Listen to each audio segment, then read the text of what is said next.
இப்படியே யூடியூப் சேனலில் வந்து தமிழன் வச்சு காலத்தை ஓட்டிட்டு போக வேண்டியதான். என்ன கேட்டால் அந்த நாம் தற்கொலை கட்சி வந்து அந்த யூடியூப்பில் வந்து இந்த தமிழ்லாம் வைக்கிறதெல்லாம் அவனாலே அடிச்சுக்க முடியாது. நம்ம புழக்கப்பட்டார், கதற விட்டார், அப்படி இப்படி ஓட விட்டார் அப்படின்னு சொல்லிட்டு இந்த தமிழ்லாம் ரெடி பண்ணுறதுல ஸோ நாம் தற்கொலை கட்சி அடிச்சிக்க முடியாது.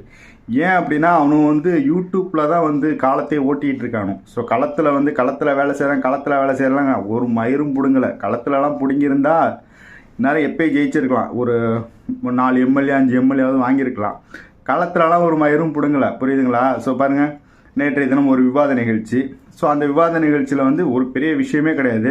அதில் வந்து யாருமே கதற விடலை. கேட்ட கேள்விக்கு பதில் சொன்னாங்க. அதை ஒரு நியூஸாக கொண்டு போகிறாங்க. பாருங்கள் என்ன அப்படின்னா, அவனோட அஜெண்டா வந்து இப்போ புது கட்சி வந்திருக்கு, அதை எப்படியாவது நம்ம டேமேஜ் பண்ணணும், அதற்கு எப்படிலாம் நம்ம பொய்யை சொல்லணும் அப்படின்னு சொல்லிட்டு பொய்யிலே பிறந்து பொய்யிலே வளர்ந்த கட்சி தான் வந்து இந்த நாம் தற்கொலை கட்சி.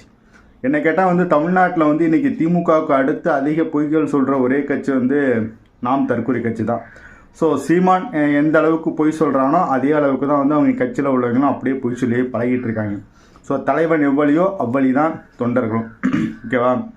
ஓகே. ஸோ நேற்றைய தினம் இந்த விவாத நிகழ்ச்சியை வச்சு இன்றைக்கி அண்ணா அவர்கள், அதாவது தென்னவன் அப்படிங்கிற ஒரு ஆள் வந்து பார்த்திங்க அப்படின்னா ஒரு வீடியோ ஒன்று போட்டிருக்கான். ஸோ அந்த வீடியோவில் வந்து கதறவிட்ட கார்த்திக், அசிங்கப்பட்ட தாவேக்கா அப்படின்னு சொல்லிட்டு போட்டிருக்காப்புல. என்னத்தை அப்படியே கதற விட்டு பிடுங்கிட்டாப்புல சொல்லு.